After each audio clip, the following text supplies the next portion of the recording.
Namaste. Today we shall reflect upon the idea that we have of ourselves. We are limited by the idea we carry about of ourselves. For example, if we have the idea that we are just this finite little lump of clay, then we are this lump of clay, this matter, which is prone to all the various things that we can imagine, to all the forces of nature. If we imagine that we are just a little biological cell which has somehow formed out of this aggregate of matter, out of this mud and clay with the action of some sunlight and wind and water, then we are nothing but the primal soup which has been put into small little boundaries and packets of cells. And therefore, naturally, we are very limited because each of this cell and an aggregate of cell, each of the organs, and even the whole body is impacted upon by a whole universe and countless forces of various kinds. If we think that we are just this thought, this mind which can think, analyze, conceptualize, reason out, no doubt we go a little one step closer, but still we are limited. And if by some reason our mind is invaded, mind is indeed a very powerful thing. Sri Aurobindo speaks about it as a mediator divinity.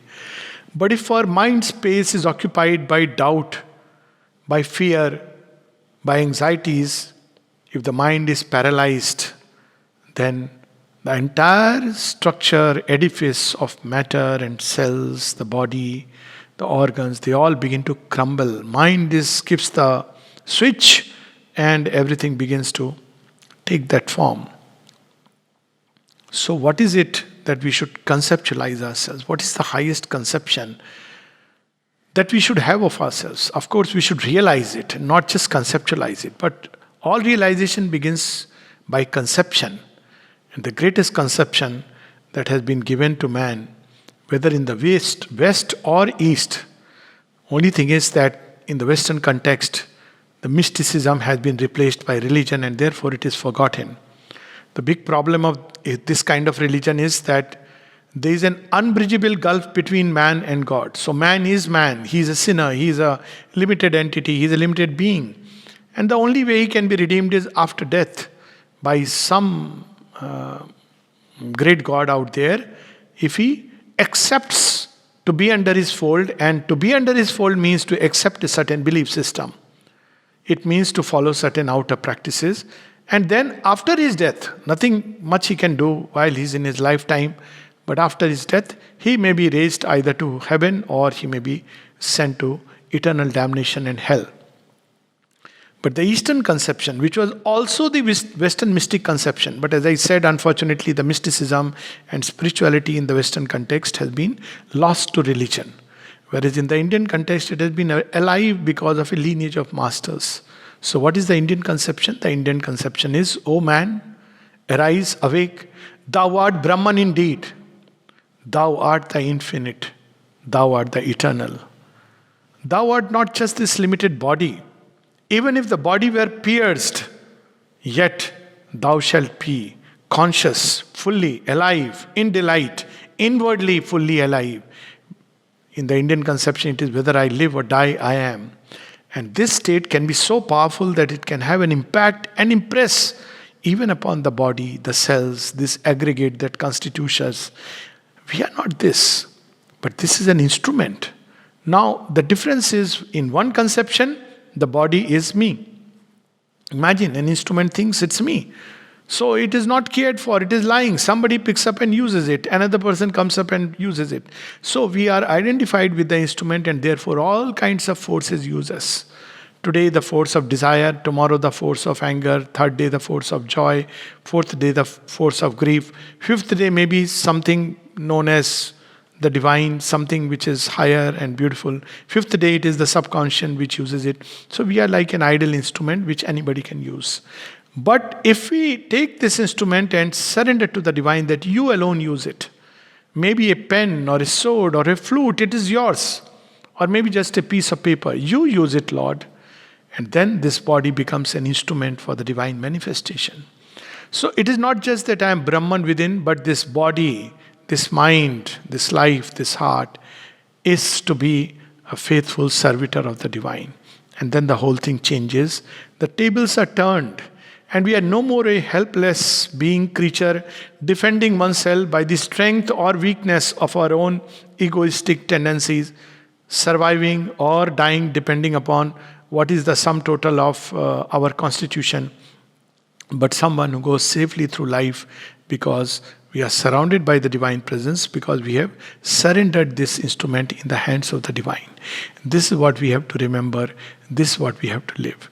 So this is a point of transition. At any point, transition can be made. Those who are already living this way must know that if our life, our destiny, our instrumentality has been surrendered to the divine, then it is the divine lookout. Finished. Period. We don't need to worry about it. But if we have not, it is still a moment of choice, because in life every time there is a moment of choice. And I suppose all these things that come to us in the form of outer challenges are moments of choice. Even this can be a wonderful moment of choice where we can stop being this limited, death-hunted creature, limited by various kinds of impacts from here and there, driven like a madman. Only we don't use the word madman, we reserve it for some special people.